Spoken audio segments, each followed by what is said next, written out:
Hello, everyone. Welcome back to another live stream. How's everyone doing? Thank you so much for waiting for me. Everyone, let's make sure everything's up and running with the live stream before we begin.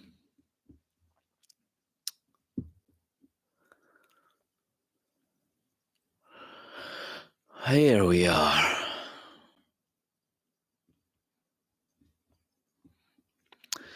Good evening, everyone. Welcome back to another video. Thank you so much for waiting. Thank you, everyone joining us new as well. I can see some new names and people. Welcome to the live stream. This live stream, if you're new, is in addition to my regular videos that I'm trying to make more kind of short and to the topic. I used to have longer videos, so I'm trying to kind of cut them down a little bit in terms of length, but still have obviously the live stream to talk more in depth and obviously open the space up for people, for you, lovely people, to also talk and share your thoughts and having a platform and asking questions as well. So welcome. Thank you so much. Francis is saying, I love the 3-hour live stream. 3.5.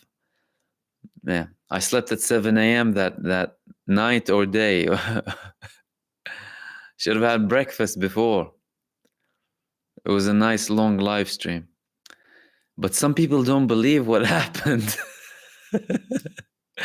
Some people think it's a show.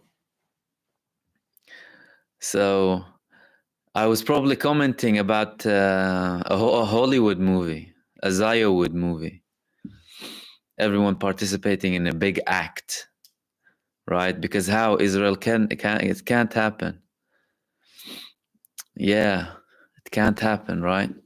But they're doing that to as a cover-up for their shameful positions, really. I just released a video not long ago about the statement from the Saudi foreign minister. You know, Saudi Arabia and Egypt, the governments in those two countries are particularly taken aback, right, by Iran. Oh my God. What? You attacked Israel? No, it must be a show. Oh, was Saudi Arabia intercepted, like intelligence, and apparently they helped with taking down some of the UAVs. But you're calling for a ceasefire. So, didn't you think that would contribute to stopping the genocide? Where were they headed, the UAVs?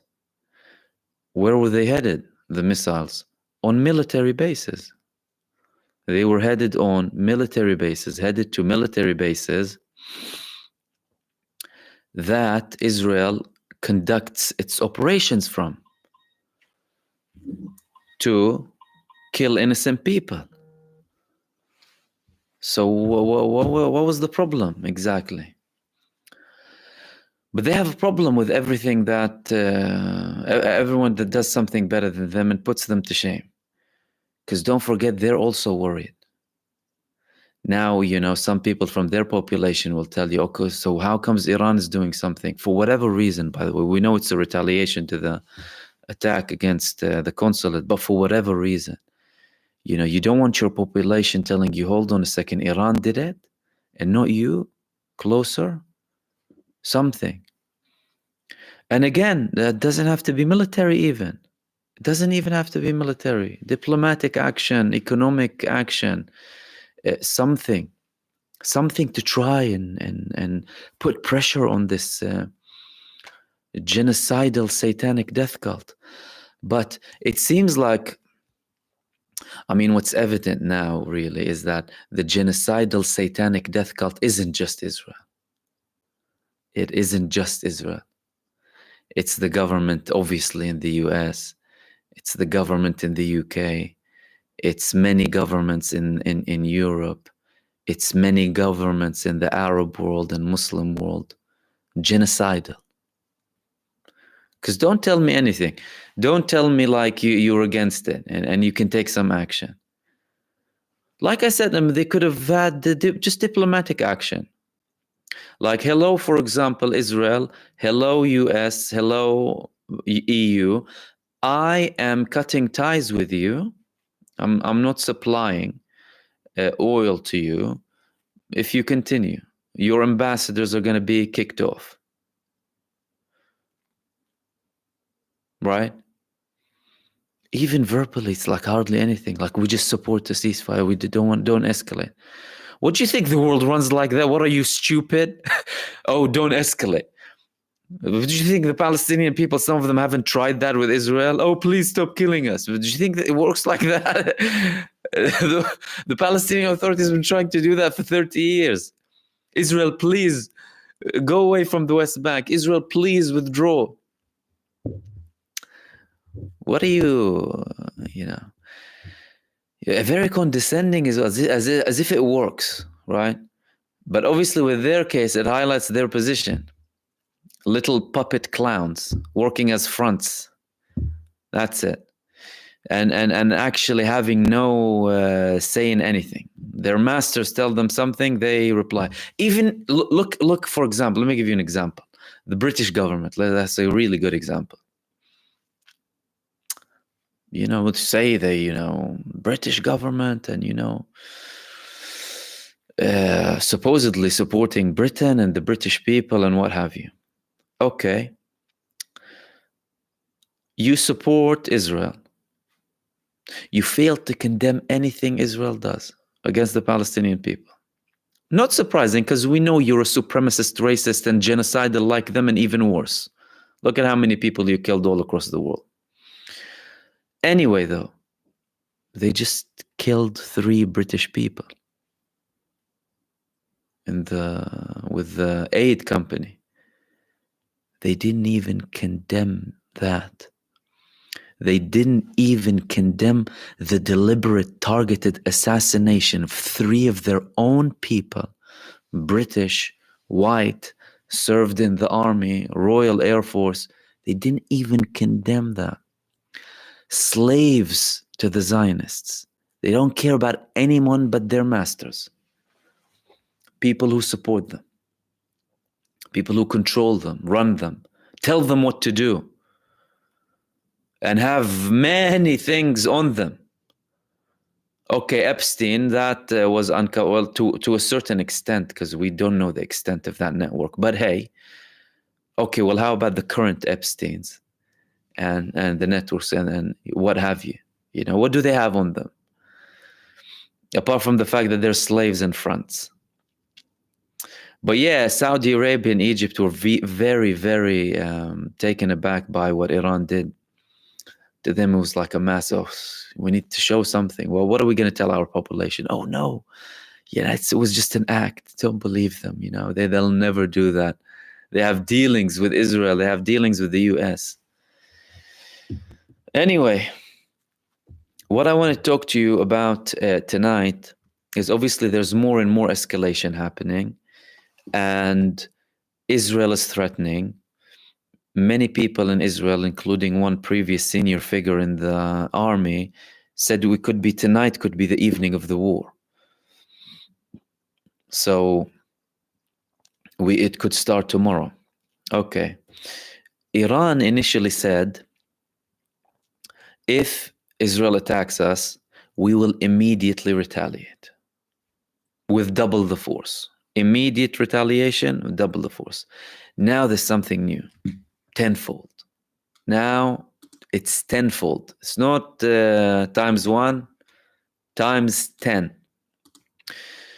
So we had a couple of statements that I wanted to share with you.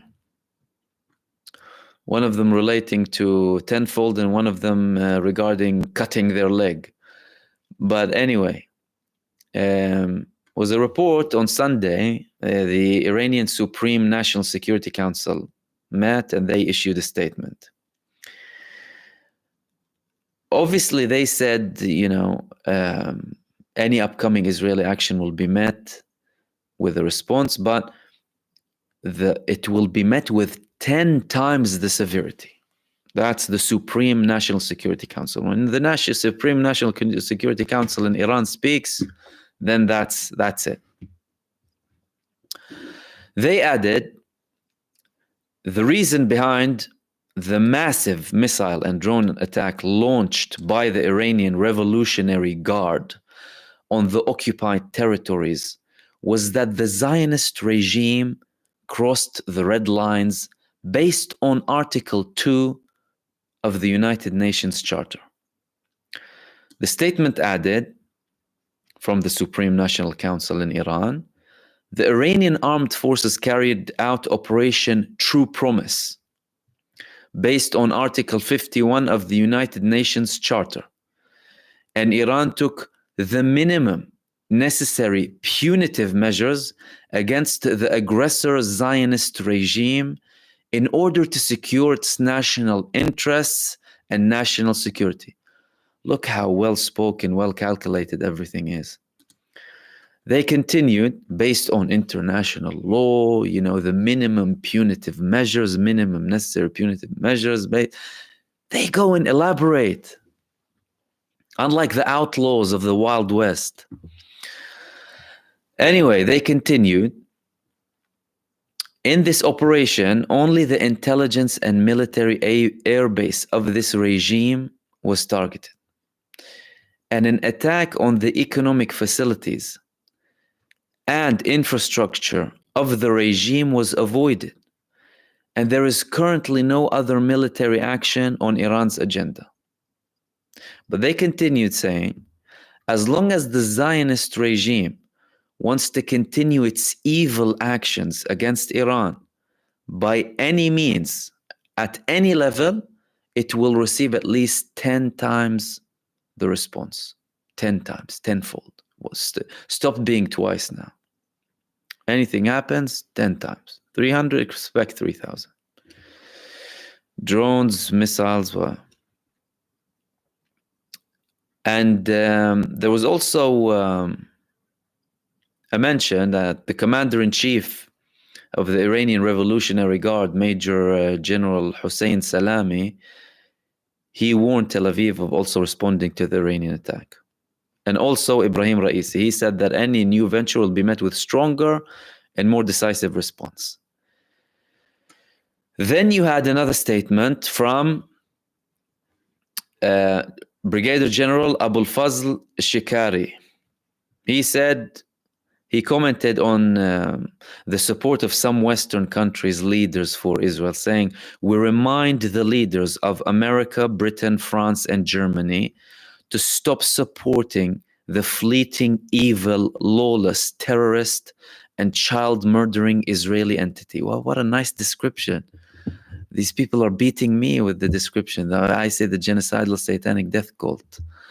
That's a fleeting, evil, lawless, terrorist, child-murdering Israeli entity. That's quite a spot-on description. And you know very well what the Islamic Republic of Iran has proven, that it is not a country looking to provoke wars, and do not seek to publish it.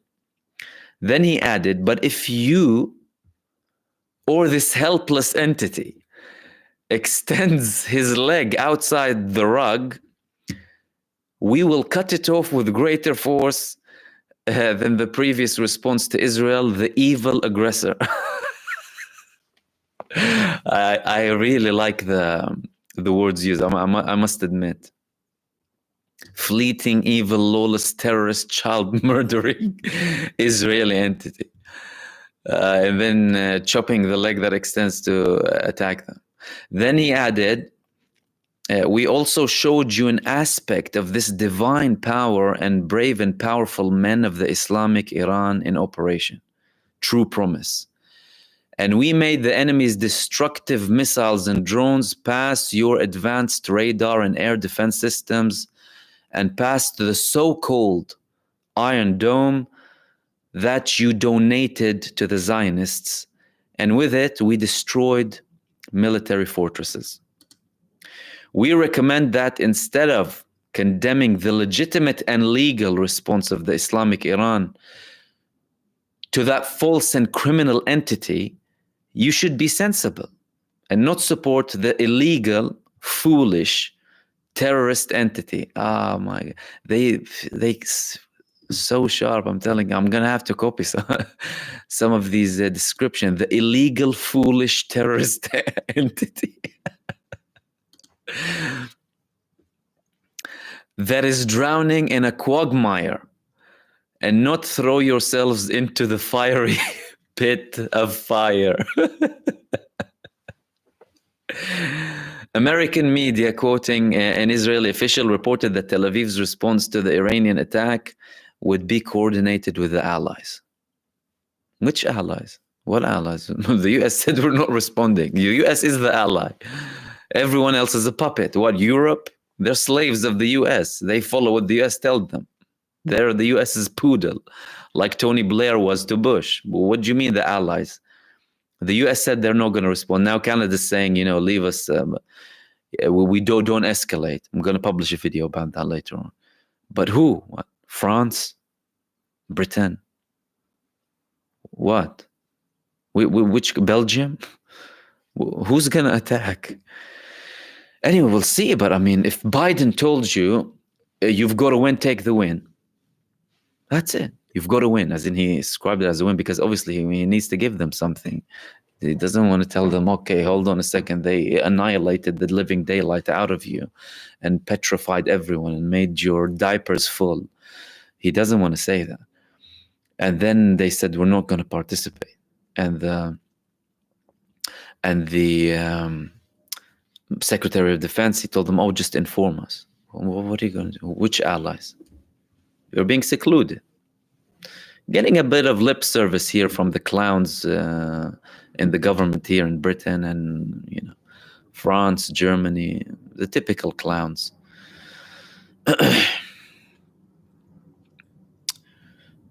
They also added in that particular article, in light of the Israeli statements regarding the response to the attack launched by Iran on Israel, dozens of missiles and drones, in response to the targeting of its consulate in Syria capital Damascus, and the call for an immediate crushing strike against Iran, the Iranian army commander, Major General Abdul Rahim Mousavi, warned on Monday that the armed forces will respond harshly to any aggression by the enemy or violation of the interest, territory, and security of the Islamic Republic of Iran. Note, Iran has two armies, the IRGC and the Iranian army. And obviously, Raisi confirmed that they will retaliate. Everyone in Iran said if Israel attacks, it's going to be worse than now. Now, Israel, it's like they don't know what to do. Obviously, the decision is between three people only: Netanyahu, Netanyahu, Gallant, and Eisenkot, or Netanyahu, Gallant, Gantz. Well, okay, the trio. Forgot now. Anyway. No, Netanyahu, Gallant, and Gantz. Netanyahu, Gallant, Gantz. Netanyahu, Gallant, yes, responding. We are responding. Gantz is a little bit hesitant. He's sharing some of what the Israeli president is saying. We're going to have to coordinate it with the allies. Again, what allies? What do you mean allies? You're a little American state or colony or whatever it is in this region. You're a little project that belongs to empires, really. And what are you going to do? If they told you we're not with you, who's going to be with you? Saudi Arabia? They helped you take the hit. So they helped you, the intelligence, taking down some of the drones with their shameful action. Not many people realize how shameful it is, really. It's absurd. It's beyond, it's unfathomable. It's abhorrent. Country committing a genocide against children, baby killing. In Al-Shifa, they raped women in front of their family members, forcing them to look, otherwise they'll shoot them. Pregnant women. One of them was 5 months pregnant. Raping them. Imagine what kind of entity you're talking about, what kind of people you're talking about. And they still didn't condemn anything. They didn't condemn anything. So they Gantz and the Israeli president, they're sharing the same idea to coordinate the allies. And then he came up with this peace speech. Herzog, did you hear him? Oh, Israel has always been about peace, and we are a peace-seeking nation. Wow, wow, wow, wow, wow. We're a peace-seeking nation. Imagine. I wonder who fell for that. And that was about the subject that I want to talk to you about. I'll open the space up for you to go through your comments and questions. Feel free to share them. I'll try and read as much as possible. Excuse me in advance if I won't be able to address all of them, but I'll do my best. And if anyone's joining us now as well, apart from everyone who's been here since the beginning, please feel free to share your views or questions, thoughts. I'll try and get to all of them.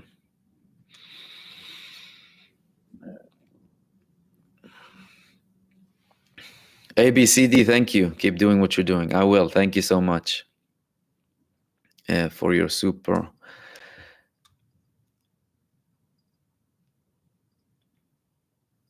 Catherine Dawson.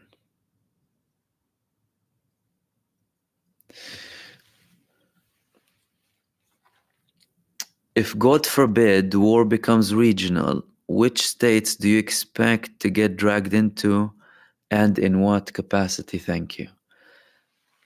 If it gets bigger, then you could be talking about everyone. Now, the question is, to what level?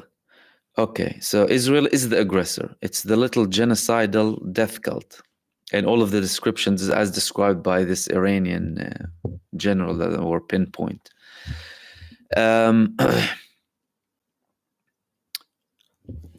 The other people's consideration, I mean, if anyone has sound mind in the area, they would think, am I being dragged into it for the sake of Benjamin Netanyahu? That's the first question. That's the first question. Secondly, am I going to be dragged into it to protect a genocide? And clearly the US isn't.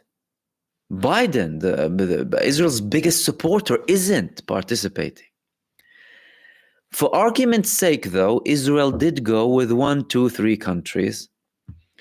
They formed this supposed coalition with Iran. You already have a more solid coalition against you, standing. Russia and Iran. And China won't look away. They just had drills the other day. What are they preparing for? What were they preparing for when they had the drill together? When they had the drill with Iran and China and Russia. They were preparing for an attack. And why are China and Russia participating? Because they know you can't come too close. They're sending a message to the US and the NATO. Can't come too close. Iran is coming too close to us. And they obviously, as countries, they look at it from a bigger picture. So on Iran's side, you obviously have all of the resistance movements, plus definitely Russia, very likely China as well. Afghanistan to an extent, but I'm not sure how strong that army is. Pakistan is still too tied to the US. That's assuming though, but they don't like Israel, even if they're tied to the US. That's the thing. Saudi Arabia, but they know how vulnerable they are. I mean, if Ansarullah made life hell for them, imagine what Iran could do. And they just gave them a taste now. That was just a taster session with what they did on Israel. Just taste what we can give you. Then if something escalates, you see things opening. On Israel's side, I'm seeing more and more countries actually backing off from Israel. US, now you have Canada taking a statement, other countries calling for de-escalation, and usually Europe follows suit with. But Israel's arrogant. Israel is the arrogant, entitled, cuddled little death baby of the US and the UK in the region. They're spoiled. They're used to getting everything, and they can't contain the fact. They can't handle the fact that a new equation has been forced upon them by Iran. They usually are the ones who call the equations and like, oh no, we'll strike here or strike there, and you're not entitled to retaliate. Only us are entitled. It's only Israel. We'll attack in Syria and Lebanon and every other country or under the sun, under the false notion that we're defending ourselves. But now Iran gave them a massive slap in the face. And what are they going to do? What are they going to tell their people? They try to undermine it as much as possible to obviously potentially look at not retaliating, right? And there are people calling not to retaliate in Israel or just taking it easy. And even those who are calling to retaliate at the right time and right place, and okay. So they might go on a strike. And if they do, look, they're more secluded than ever. They're more secluded than ever. I think it'll just make their fall total free fall, and we'll see the end of them.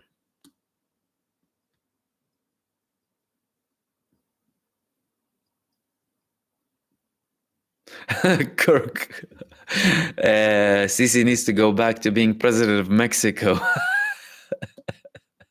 Remember Biden, we called him the president of Mexico. And welcome everyone coming from all across. We have the US, Cyprus, everywhere. Welcome.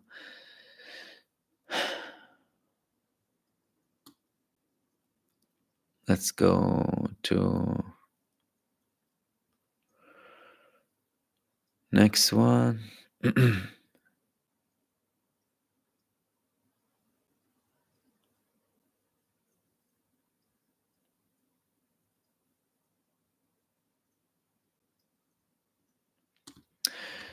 Agricola urbanus. Many people believe that one point that I said, okay, they live, sorry if I'm delayed in that, but I usually go back from the top to the bottom. They live in so much in the virtual world that they cannot discern what is real and what is fiction anymore, because they also can't apply logic and historic experience. Totally agree with you. And they don't even want to contextualize. Like if you go on the mainstream media, everything is out of context. Nothing is in context. There's a pattern. What do you mean? Did it pop up like nothing? The 7th of October, did it come out of a vacuum? 73% of that territory refugees, blockade for 17 years, bombed time after time. Everyone has a martyr in his family or someone severely wounded, or people living on foreign aid, many people not knowing where their next meal is coming from. That's before the 7th of October. All of this tragedy, and that's just in Gaza. And they obviously buy the false notion and the pseudo narrative of the mainstream media about the 7th of October. Oh, they massacred them. Oh, they this and that. And they disregard everything, every single evidence that came out of Israel, of Israeli people. It was the Israeli helicopters bombing, massacring the Israelis. Now, the other day I spoke about these new pilots saying that we received orders to target every single vehicle and shoot it completely, any vehicle going from our kibbutz to Gaza. And that was near Oz. It happened across all of the other kibbutzes. The people that went out were released. We were being targeted by the IDF all along. Either you're doing your job right as a journalist, all of you, mass incompetence? I don't think so. Or you're little career journalists and you're paid and you're little puppets and you're like dogs on a leash to your masters, and you're forced to say something and you say it. And you have no professionalism. You don't respect your own professionalism, profession, nothing. And some people obviously are dumb enough to accept that.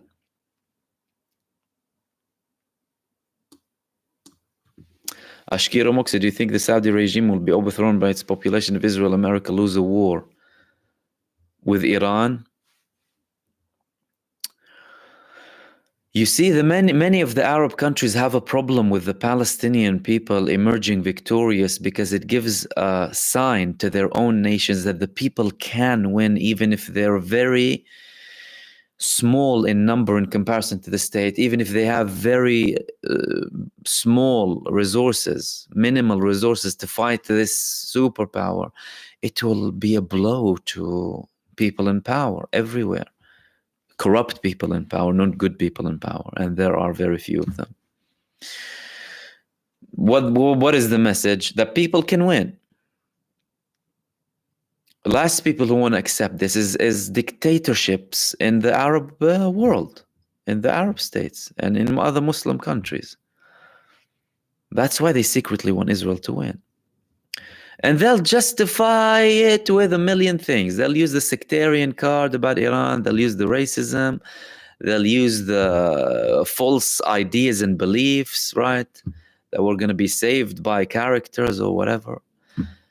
Instead of taking action, instead of having a strong position and taking action that we know can lead to results.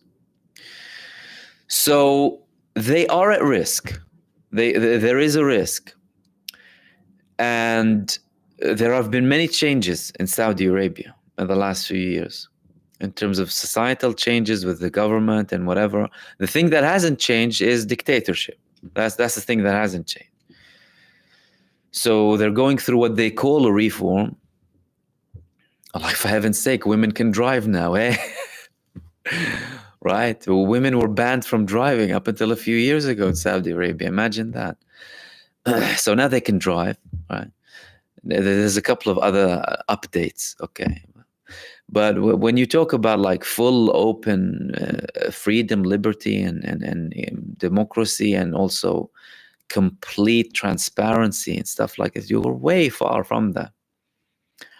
And I think people could use such a change that are on both sides of the opposition in Saudi Arabia. Because some people in the royal family want it to be as strict as it was before. And some people are just genuine reformists who are imprisoned. Many people are still in prison, similar to Egypt. Many of political opposition in prison. Some of them died in prison, killed probably deliberately. So all of that worries the governments of not just Saudi Arabia, of most Arab countries surrounding Israel. And then you ask yourself a question: how could Israel even conduct such atrocities and a genocide and crime against humanity if any Arab state officially had an ounce of decency? Obviously, the people are with. And the level of people who are with, by the way, varies. It's not the same everywhere. It's not the same everywhere. Some Arab countries, you have more people who are more vocal. Like Yemen, for example. You know, you have Ansarullah actually taking part, honorable part. Embargo on a genocidal state. Perfectly legal, very honorable. It's the people. There they have the biggest protests in the world. Every week. Millions every Friday. Do you understand? It's not like that in every country. Obviously, there's an argument of, okay, if there were a bit more restrictions lifted, would that be the same case? Probably. Or if you had more of an official stance that resonates with the people, could have been different. So they would be worried. Collapse, they could still survive. Obviously, it's not guaranteed they will collapse, and it would depend on their level of intervention as well.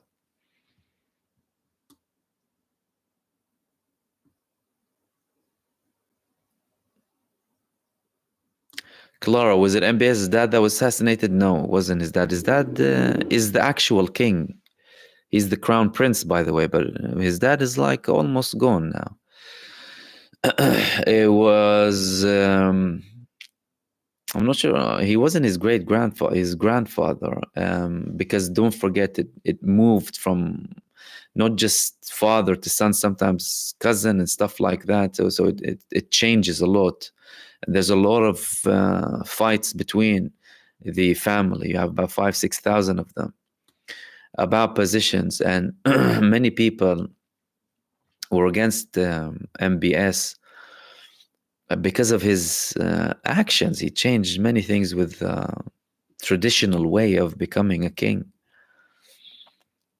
So it wasn't his direct father, no.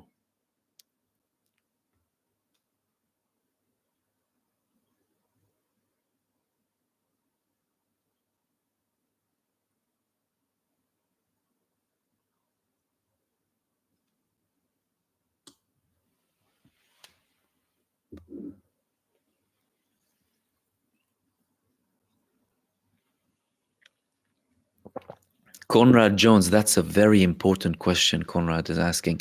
Can you explain why Iran has the audacity to put its country near the US's military bases?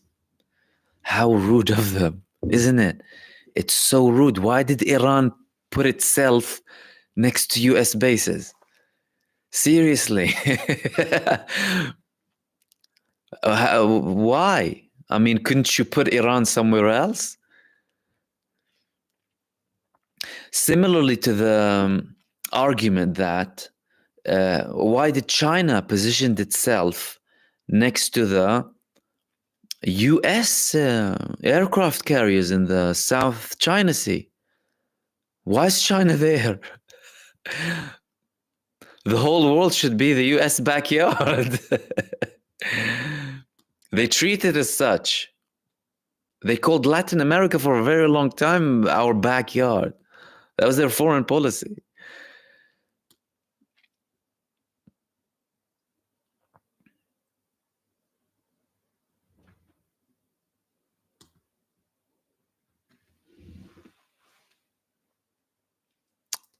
Sniping extended Russia and Iran signed defense alliance a while ago. No, they definitely have defense agreements with them. Look at how Iran helps them, how much with drones in their war with proxy, really. It's happening from Ukraine against them on behalf of US and NATO. They help them a lot. So, yeah, they definitely have things in place. Deep dive or not slaughter Palestinians also within Gaza. Just don't want to even mention Iran's attack and saying it's going to take away the attention from Gaza. Is that reason religious difference? I haven't seen that. I saw celebrations from Gaza. People celebrating, recorded on the night, supporting Iran fully. They know very well how much Iran supports them. And in Palestine in general, the general notion, they know how it works. So if the Palestinians support their resistance so much, who's supporting their resistance? Iran. Sectarianism has never been a problem in Palestine. We never had this problem. I mean, anyone is considered like really very very rare. It's a country it's a multi-religious country for decades.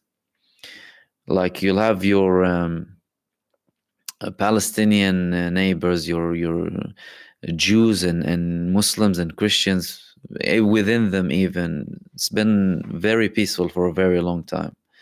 It didn't have like civil sectarian wars, at least not in recent history, unlike Lebanon, for example. So you don't have that. That's not to say that there aren't people who are sectarian or racist or whatever.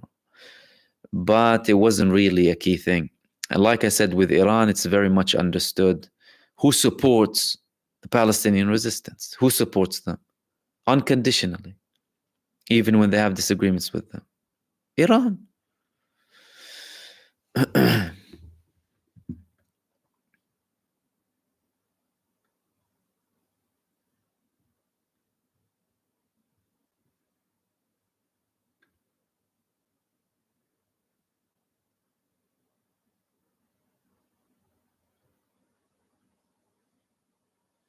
Tam McIntosh, Mahmoud, do you think they will target Iran's nuclear facilities? Yeah.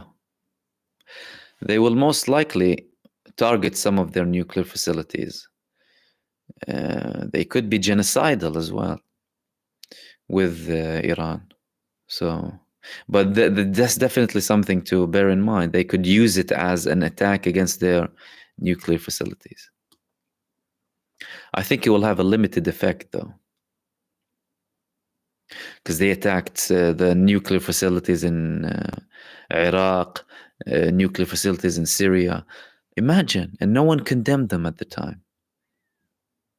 Hardly anyone, as in from Western countries, condemned Israel attacking other countries' civil nuclear energy. Not like they didn't say we want nuclear power.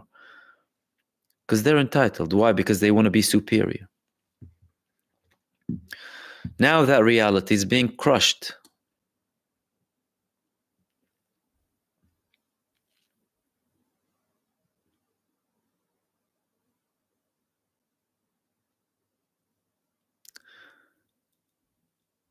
Arsenal Maniac, just watched your video about Saudi Arabia's shocking statement. The sarcasm was hilarious. Yeah, you need a bit of sarcasm, isn't it? Because so many people were asking from the beginning, like, why is Saudi Arabia? Why is Saudi Arabia? And I gave it to you now. What do you need more than that? Such powerful statements from the Saudi foreign minister. We need, the efforts that are being taken are not enough. Such a powerful statement. We don't want an escalation. Very powerful, extremely powerful and effective. And it doesn't include his or his country's action at any point. It's criticizing what others do, right? What everyone is doing. Oh, no, that's bad. Oh, yeah, okay. So this is how countries run. All right, I get it. Okay, fine.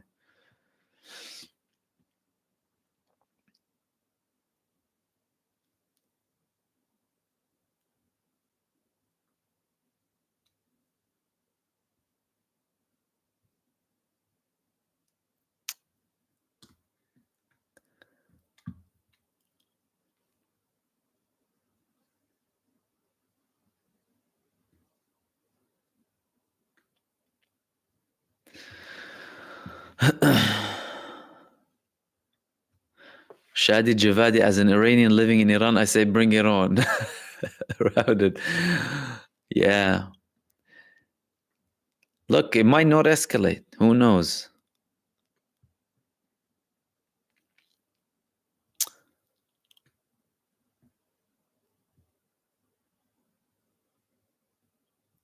Okay, let's go to the next one. Conrad, what's the difference between the IRGC and the Iranian army? So the Iranian army is the national Iranian army that has its forces, its equipment, everything, its people. The IRGC, the Iranian Revolutionary Guards Corps, they are intended to protect the revolution, what Iran calls the Islamic Revolution of 1979. Because they want to make sure that even if the Iranian army, something happens to them, we have another army to protect them. So they have, in effect, two armies. And the IRGC is a bit more advanced when it comes to like the missiles, the drones, lots of stuff. But the Iranian National Army is also very effective. And in many ways, the IRGC, they have more foreign operations abroad through the Quds Force, whereas the Iranian army is more focused on national things. And so if you look at it in a way, it's kind of the IRGC is more kind of protecting the revolution, protecting its allies across the world, and potentially some attacks, whereas the Iranian National Army is more like within Iran and to probably defend Iran more now. But obviously the IRGC have the defense systems as well. But it's like two armies, really. Similar in a way to other armies, but the thing with the IRGC is that it's purely made to protect the revolution and spread the revolution. They had an idea of spreading the revolution as well to them, and they had more aggressive approaches towards it. They still do, but that's the main difference kind of between them and the Iranian National Army.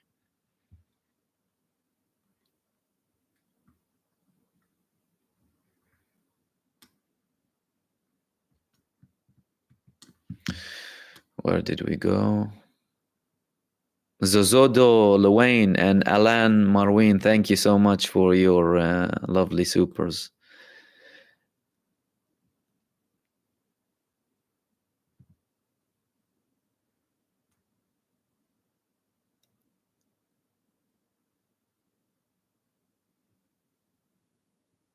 Where have we reached?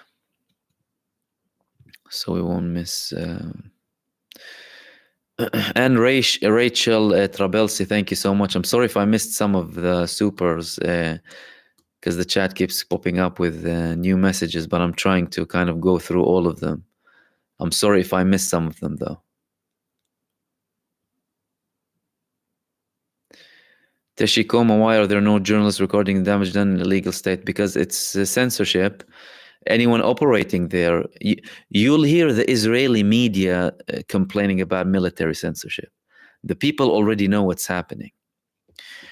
But the media, the Israeli national media, is under Israeli censorship. Now imagine what other media would be. Like, I remember directly from some Al Jazeera reporters in Israel. They were like, we can't say 90% of what happens. Even if they want to speak with someone and, for example, it reveals a sensitive information about a landing or whatever, they wouldn't want to reveal it. It was very evident in 2006 as well, when you had more activity from the media that was taken down quickly. They don't want to show their enemy what's happening exactly, right? But then you still have people posting videos and they're sharing them on social media and they'll go viral later on.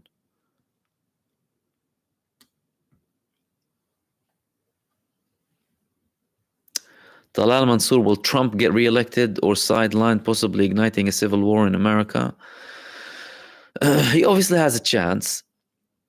Igniting civil war in America, look, they're already used to him. And the argument that you already had with Joe Biden, with Donald Trump previously, it's still fresh, really. So we know the pros, we know the cons, we know what you're up for, what you're against, what you call for, right? So I don't necessarily think it's going to lead to a civil war. The only thing that would lead to more splits in the US particularly is potentially states, like, you know, when you were talking about Texas, right? Texit, they're calling it, because of them wanting to have more authorities at a state level. That's the genuine risk when you talk about the United States as a whole, because you have different laws in many states. They have different opinions, population sometimes. But I don't think it'll not like a massive civil war, even if Trump is in, really.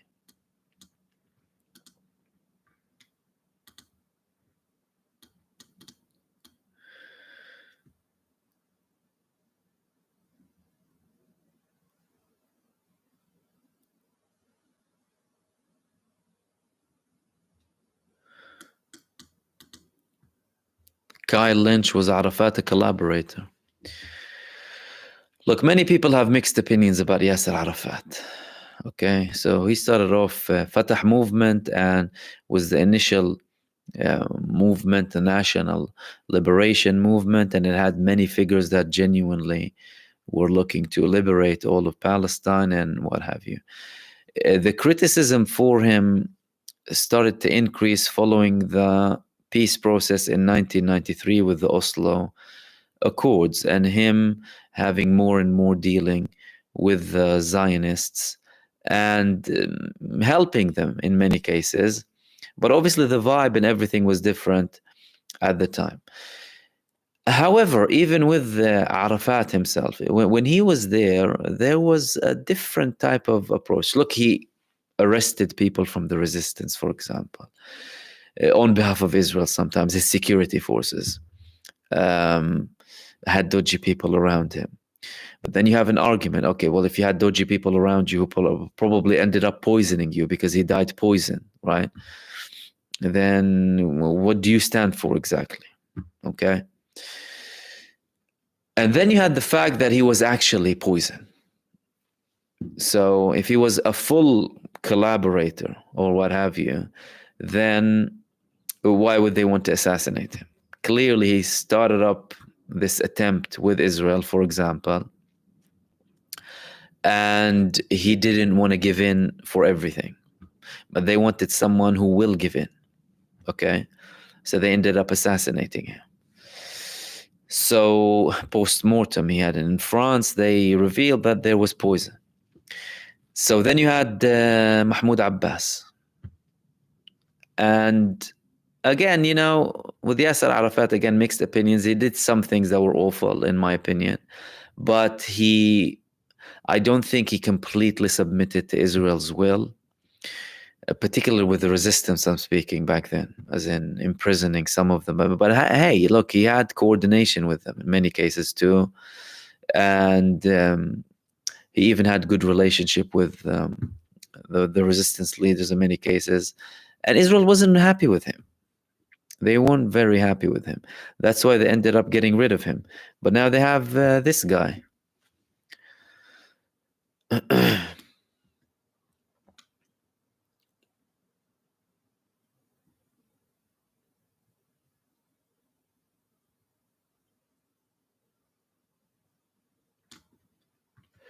Catherine, working with China, Russia has been very good for Iran with bright future. Why are other Arab countries still looking to West, USA, worried about getting taken out? Why is Iran unique? Well, firstly, you have to consider the historical context of the Arab states and them being formed by the previous British Empire. That's something very worth noting. Hence their historical position and current position. But even that is slowly changing. Like they don't view the US the same way they did before. And the West is, the US is slowly but surely losing power. And China's rising, and so is Russia. So many of it could be due to their historical position and who actually drew the lines, really. Sykes-Picot.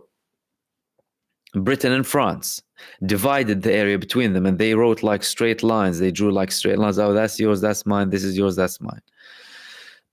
So putting that into context. Then you have the establishment. How is the establishment set up? Who guides them really? From the moment they're born, some of the leaders in these countries. And what do they have on them? That's another thing that's very important. What kind of Epstein network do we have on some of the Arab leaders? Right? These things are very important to note. But I think even with all of that, things are changing bit by bit. And if they're not going to change peacefully, they will change through war. You know, we hope it can change peacefully, but you can see now, 6 months into a genocide, some countries are still supporting a genocide and not condemning it, right?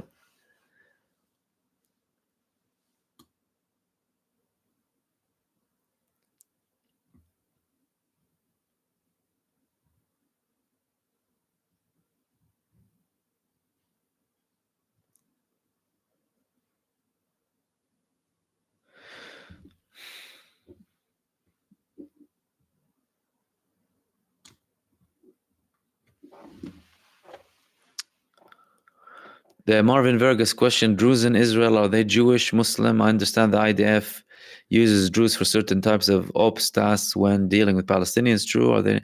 No, Druze are there in Druze and Hamas PIJ fighters.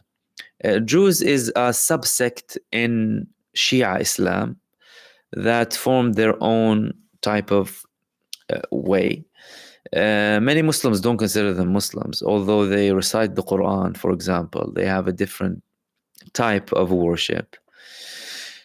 And they are a very small sect. Mind you, they have been persecuted previously in previous history. They tend to be very close-knit. And they tend to have allegiance wherever they exist with the authorities. And they mostly live on mountains, traditionally. So there you'd see some of them in Lebanon, some of them in Syria, some of them in Israel. Those who are in Israel, obviously Israel made a deal with the Druze community and forced them to conscription, apart from the obviously females and the religious people who kind of study the Druze religion, Sheikh, or the Sheikh al-Aql, they call him, the Sheikh of the brain, or if you can translate that correctly. However, not all of them share the same opinion. And although they've had this traditional alliance with Israel, it's being affected bit by bit, especially after the 2018 or 2019 nation-state law. So it became law in Israel that Israel is the nation-state of the Jewish people only, right? So it wasn't enough to have apartheid. Now they had it in law. Israel is the nation-state for the Jewish people, which caused outrage, amongst the Palestinian citizens of Israel, but also the Druze community. Why? Because it's ignoring them. And many people started to say back then that, we should look into our relationship even with this country and stick to our genuine identity, that we are actually Palestinians, but happen to be of this sect. Some of them, mind you, completely oppose Israeli ways, etc. But you don't obviously find them with Hamas because there is no Jewish community, firstly, in Gaza. It exists primarily in Israel, in Lebanon, and in Syria.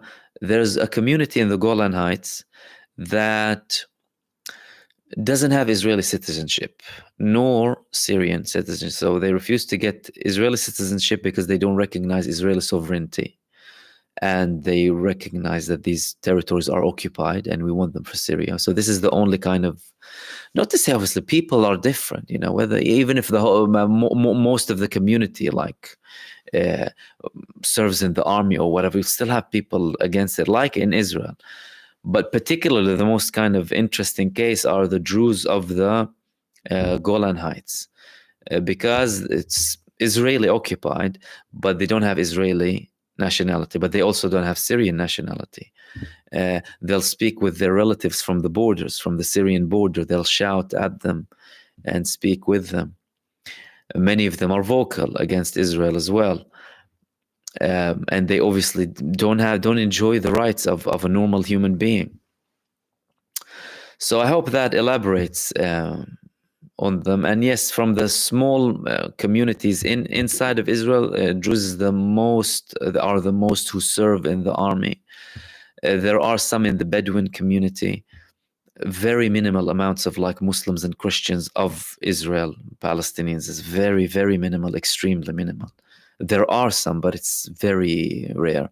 Israel had some attempts to promote serving in the army amongst the Palestinian citizens, but that ended with a massive failure. They even tried to hire and employ religious figures within the Christian community, but then also that sparked a lot of outrage amongst the Christian community, because the Muslim and Christian Palestinians, they have the same fate, really. Talking about people who shared graveyards together, people who shared everything together. They were expelled together. They share everything together. So it's the same fate, it's the same people. So they're the teeny, miny minority who serve. But I think even with the Jewish community, I don't think it's going to last very long. I know personally people from this community who did serve, and I know some people who did not serve when I was living back in Haifa. And I know people who were extremely vocal against Israel and its ethno-supremacist status as well, despite the fact that their communities serve in the army. So I hope that elaborates. Let's go to the next question.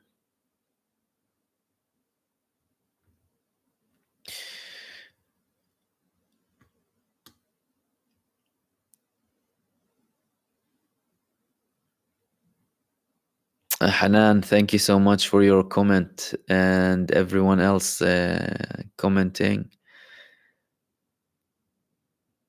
Let's see if you have any more.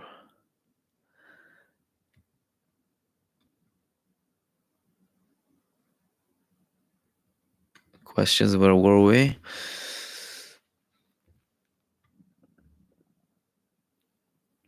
Deep diver. I don't think dictatorship is necessarily bad when the one who is dictating is over all wise. Sometimes having someone wise long term is good. That's a very interesting point. Because look at countries that call themselves democracies. Many Western countries that call themselves democracies. What democracy in what? That's my primary question here. Democracy in what? Power to the people in what? In nothing but a vote that is manipulated and through media that's controlled by the same people who want those people in power, brainwashing, spinning, or crucifying people who they don't like. And then you have an elected dictatorship. And then they start appointing each other left, right, and center, like here in the UK. Massive circus, right? You have everyone's unelected in the government here. The prime minister, the foreign secretary, unelected. Home office, everyone's unelected. They were just voted for, and then they started having these internal feuds like fools and appointing each. What is that? Plus, when we talk about democracy, what is democracy? Again, power to the people, demos kratos, right? How was it initiated? How was Athenian democracy? What was it like? Was it I vote for you, then you go and do whatever the hell you want to do? Of course not. You had regular gatherings, and people were consulted on a regular basis on things that they considered to be of vital importance for them, considering their faith, their economy, their social, everything, every aspect. Now they'll tell you, oh, hey, I'm in power. I can do everything that I want. The majority is with me.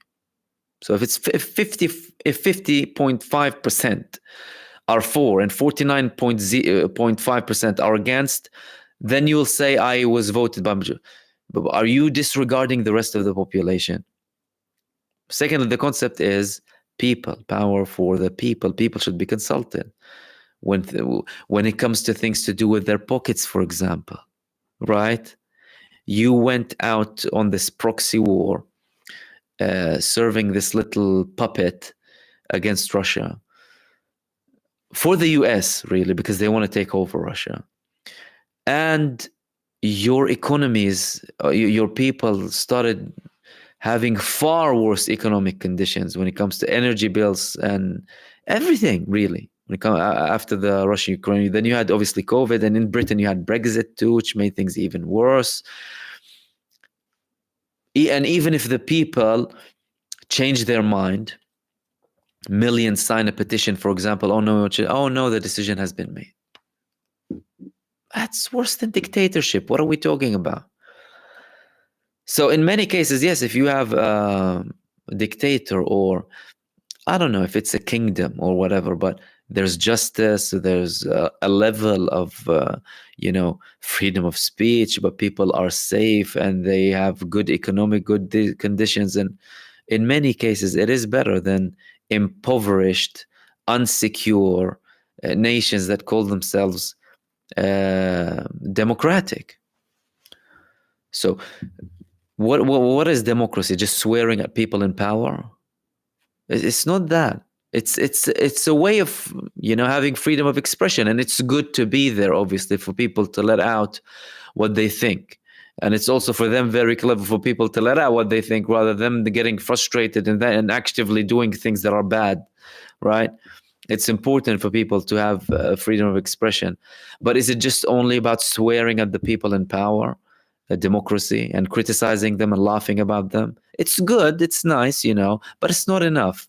It's about actually the people having a say and the things that are vital for their day-to-day life, for their well-being, for their families, for society as a whole. But it's a very interesting observation that I actually thought about many times, to be fair. Thought about it many times.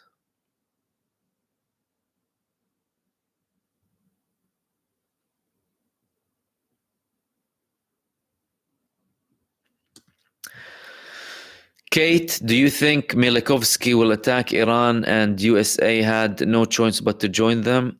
Look, if he attacks and the US already said we're not going to, I don't think they will, because they understand the repercussions, and everyone understands the repercussions of what can happen with Iran that is backed by Russia. Do you know what I mean? So I don't think they will, personally. Obviously, they could surprise us and then go and attack. But then, okay, your bases, what's going to happen to them? They have US troops in them. Other interests, we haven't spoken about the Hormuz Strait and what can happen there, and global economy, and this and that. If Ansarullah managed to blow up oil refineries in Saudi Arabia, what can Iran do? They can put everything in flames. And it's not a US interest. And it wasn't a US interest for the situation to escalate this far. People need to remember that. The US was already trying to kind of contain it from the beginning. Not that they're good. They're not good. They allowed this genocide. They're worse than Israel. But from a strategic foreign policy perspective, this is not US foreign policy. US foreign policy is low heat ongoing conflicts, not all-out wars that destabilize things with unintended or unknown consequences. That's not US foreign policy. It does include conflict, it does include killing people and genocide and instability, but not things getting out of control. Like what Netanyahu wants. Now, he wants things to get out of control. Chocolate pudding, thank you so much.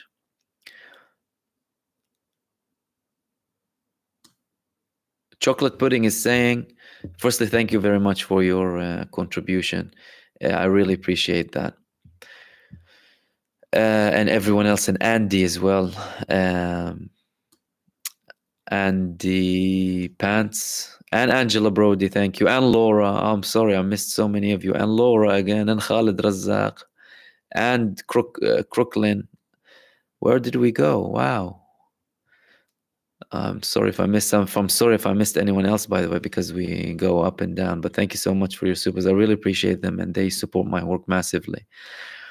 But you said, I'm a Christian from the Middle East. What do you think of Tucker Carlson using the Christian Palestinian as a means to get Western sympathy? Well, look, if you are a person who, I'll say it straight, if you're a person who doesn't care about the life of someone based on their religious background, then nothing can help you. Nothing can help you. If I am unable to sympathize with a person who's an atheist, who's being oppressed, or someone who's not religious or from any religious background, who is being oppressed for his religious belief too, right? Despite my religious belief, then I'm immoral. I'm morally inconsistent. I have no... But let's say he's using that and they don't have sympathy for the Muslims and the Arabs. Let's say that. Firstly, I doubt they have sympathy for the Christian Arabs. That's number one. If anyone has a problem with Muslims and Arabs, they have a problem with the Christians over there. Why? Look at the older Crusaders. The Christians, the Christian Arabs, the Christian Palestinians, when the Crusaders invaded and fought against Salah ad-Din, they refused, many of them, to say the least, to say that these are crusades. They used to call them the war of the foreigners, Hurub al-Faranja in Arabic. They refused to accept the fact that people are doing this, what, in the name of the cross? You're coming to Jerusalem. I've been here with my Muslim brothers and sisters, and they're protecting us. Haven't you heard about the Umar Treaty from the Prophet, peace be upon him's Khalifa with the Christians of Jerusalem? Read up about it and see. I'm not actually directing my talk to you, by the way, but in general. Salah ad-Din and his treatment of the Crusaders. not just the Christians of Palestine. But many people don't really know about the Christian presence in Palestine, and it's very important to highlight it because they are a genuine, solid community that was there before the Muslims in Palestine, isn't it? Because Christianity came before Islam. Similar with some of the Jewish community that was there before Zionism. It was already a beautiful country, a multicultural country, multi-ethnicities, many religions, living in peace and harmony together. As a matter of fact, even when it comes to the Jews, you have the Shomronim in Nablus, still living in the West Bank with their Christian brothers and sisters. Palestinians, sorry, Muslims majority. Not being harmed, no nothing. His attempt, it's good to highlight that firstly, there are Christians, because some people think Christianity exists only in a couple of Western countries, right? There are Christians. They face the same things that Muslims face in terms of racism and apartheid. And their churches are bombed in Gaza. And they get slaughtered as well. So it's important to highlight that. Maybe some people will open their eyes, but that's not, in my opinion, an awakening that I personally like, because I would view human beings as equal regardless. So I'm not a Palestinian, let's say. I'm, I don't know, Tom from Florida, okay? And I'm looking at the situation in Palestine, and I'm looking at everything that's happening. Oh my God, well, how comes? I'm going to sympathize with them regardless of what they are and who they are. I'm not going to base my sympathy because someone's Muslim, as a Muslim, for example. Why? Because there is an element of just racism about it if you only sympathize with your people, if you only care about people from your religion, right? Some people only calling for their own causes. I'll only call for a Muslim cause. He'll only call for the Jewish cause. There's a collective human cause. We're all same human family. We're all human beings. We share many things that we want, many things that we don't want. And in terms of faith and religious beliefs, believe what you want to believe. We can argue, we can have an argument, we can have a disagreement, we can have a heated debate, right? And we respectfully disagree eventually. Or I might convince you, you might convince me about something, right? But no one's going to agree on everything. So in short, I'm sorry if I took it too far, but I had to kind of elaborate a little bit further just to kind of clarify. But I think it's important to highlight that there aren't just Muslims because they want to make it out as if it's just Hamas, right? Again, not to say that Hamas are bad, by the way, or as they portray them. And I refuse this notion of these people who try and defend the Palestinian cause and who will tell you I condemn Hamas and I don't. Shut up. Don't tell me you condemn the Palestinian resistance and at the same time tell me that you support them. Please. You're playing to the opponent's narrative. Okay, I condemn the Palestinian resistance, but who would you want to protect you then? Do you know what I mean? What, are you going to be stuck in limbo? But they want to create this idiocy in people's minds. That's why we didn't fall for it from day one. When I started even posting from the first video about Gaza. And it was more difficult back then. The propaganda was high and people still were, many of them falling for the Israeli propaganda and everything. Now things have changed a little bit. But in short, it's good. It's good. But I think let's all look at people from a human perspective. Regardless of our backgrounds, Jewish, Muslim, Christian, atheists, agnostics, Buddhists, Hindus, everything. And I hope that elaborates. And thank you so much for your super. Talal Mansour, what would be the domino effect of the Arab Gulf states if there would be a regional war? Pick. I like that they'll fall. What's going to happen to them? Iran has the upper hand. Okay, Saudi Arabia, they have a strong army. It's not that they don't. Problem is who controls that army. And again, they're not interested in a full war with Iran. They have strategic US bases there. Again, the US is not interested. And if the US is not interested and the Arab state leaders are servants to the US, then we'll need to listen to the master. Right? We're not in the first or even second Gulf War phase. We're not in the vibe of the coalition against Iraq, and Iraq went to Kuwait, and it let the Arab countries sympathizing with Kuwait and invading. It's not that. It's not like that. As a matter of fact, Iran told them, we respect our neighborliness with you, but any attack condoned from carried out from your territories will be met with force. Clear. So if they decide, no, I'm going to participate with Israel, well, you're going to be under attack. And you're not going to have much of a chance. Who's going to save you? Israel's going to save you.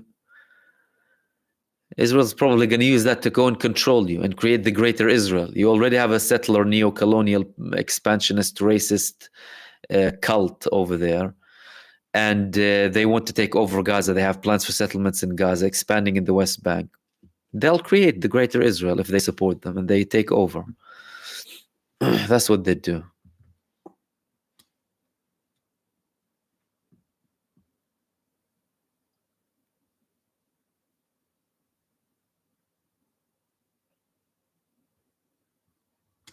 Did Egypt participate because they signed a gas deal with Israel?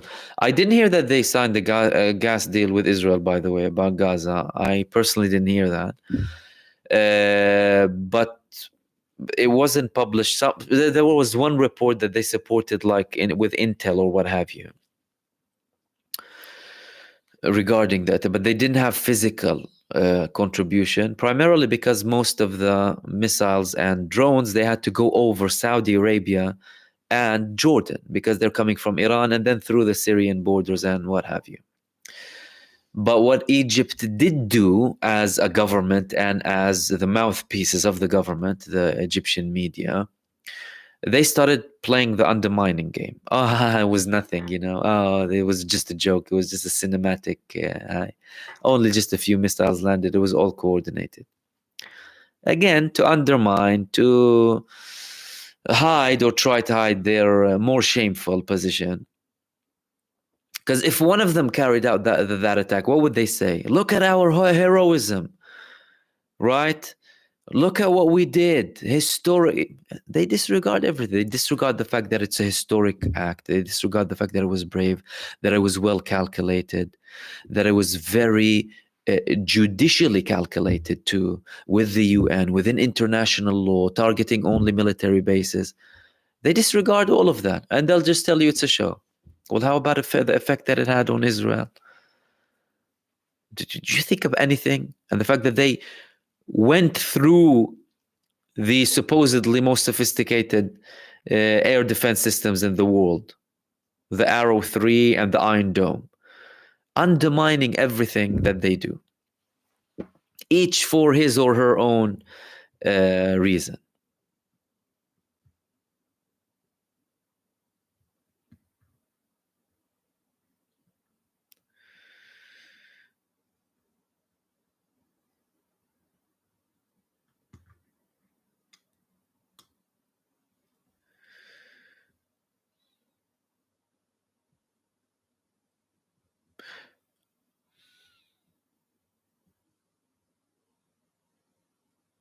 Catherine Dawson is also saying, we in the West have only been taught a whitewashed history.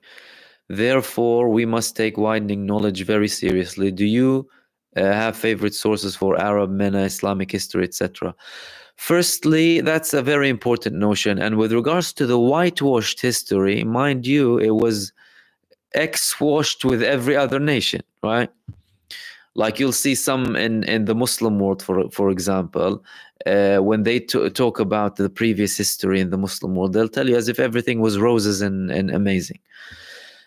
So the powerful write the history, and that's very important. And in terms of like the neo-colonialist or white supremacist history, that also exists in other parts of the world. just to let you know.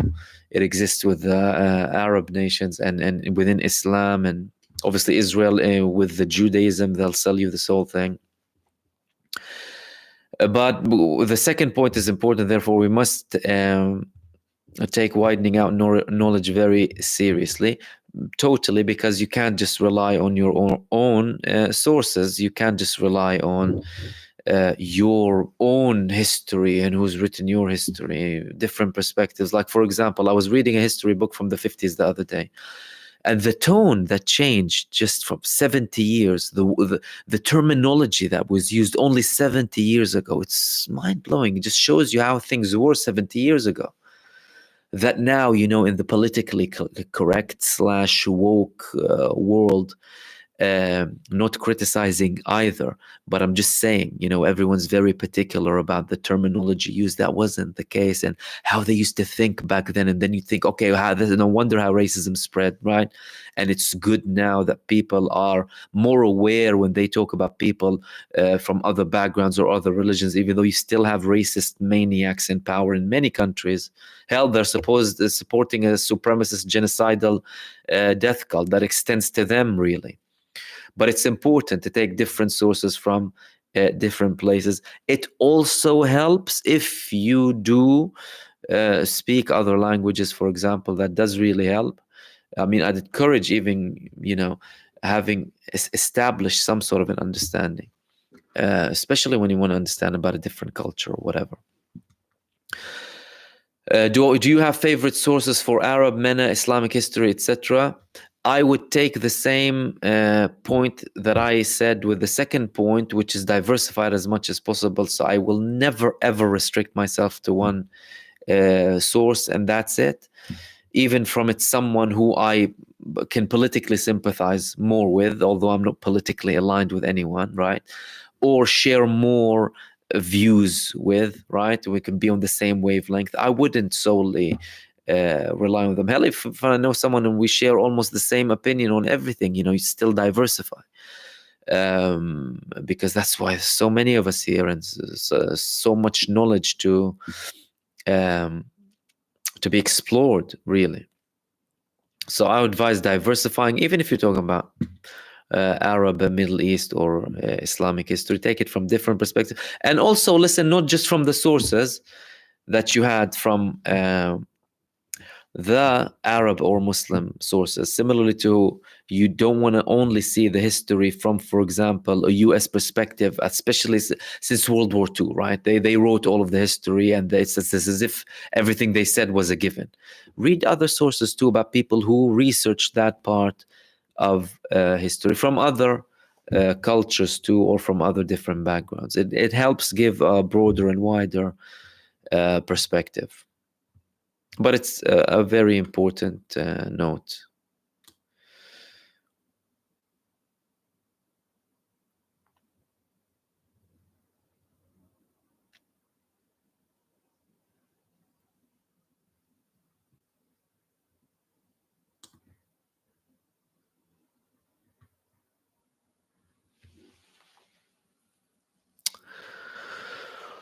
Okay, let's go to the last two points. Also, another one from Catherine. Okay, assuming Netanyahu still needs a wider war, but USA says no to Iran escalation, will they escalate the fight to someone else like Lebanon? Well, they already said that Lebanon is a separate war than Gaza. They already tried to have multiple ground invasions in Lebanon. And they said, even if we reach a ceasefire with Gaza, we won't have an automatic ceasefire with Lebanon, although Lebanon, Hezbollah told them if there is a complete ceasefire, we are willing to restrict ourselves and respect that ceasefire. They stop the genocide. There's an agreement. However, Israel already split it. So they are saying that Lebanon is different. You have a different division there. They obviously tried to invade a couple of times, and it's also from many in the Israeli military and intelligence establishment, there is a notion that the idea of ending it with Gaza, even at an 80 or 90% win, what they call win, taking a break, then going full out on Lebanon with all of your resources is a better option than having two fronts at once, because we're failing in this one front. So Israel could be working on that in the background, not at the expense of Iran, because they call Iran the head of the snake. Many people are now calling to cut the head of the snake in reference to Iran in Israel, and criticize the separation of areas, because from a security perspective in Israel, Hezbollah was something, Hamas was something, and all of them were, obviously they have a coalition between them, they're aligned, but we deal with them separately. Again, divide and control in a better, but now with this coordination that is unprecedented at its level, quality, quantity, everything, they're saying, like, let's just go and attack Iran and just get it over and done with. But Lebanon would still be a separate thing for them, not instead of Iran. And the last one, I'll go with what was the last one? Donna Lawson. Do you think that the guardianship of Al-Aqsa ought to be removed from Jordan? Excuse autocorrect spelling. I think the whole land between the river to the sea should be liberated from occupation, from apartheid, from supremacy, and you give the power to the people and let the people decide who they want in terms of guardianship over Al-Aqsa or the old churches, all of the parts of Jerusalem, right? Because what's happening now is people don't have a say in anything. The people of Jerusalem don't have a say. The Palestinians don't have a say. It's Israel de facto controlling and implementing whatever it wants. Jordan has this custodianship over Al-Aqsa. Well, what are they doing with it? If you're a custodian to someone and you're not able to protect them from an attack, from violence, what kind of a guardian are you, or custodian? What does it mean? It's empty titles, really.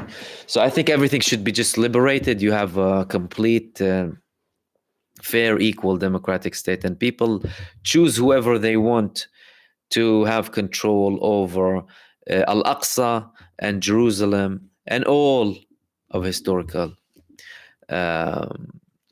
Palestine. And again, thank you so much for everyone with all of your other comments. Sorry if I'm unable to read all of them. Otherwise, we'd be going on forever. We've been together for 1.5 hours, which is great. So please excuse me if I haven't. And again, thank you for your contributions, your lovely input.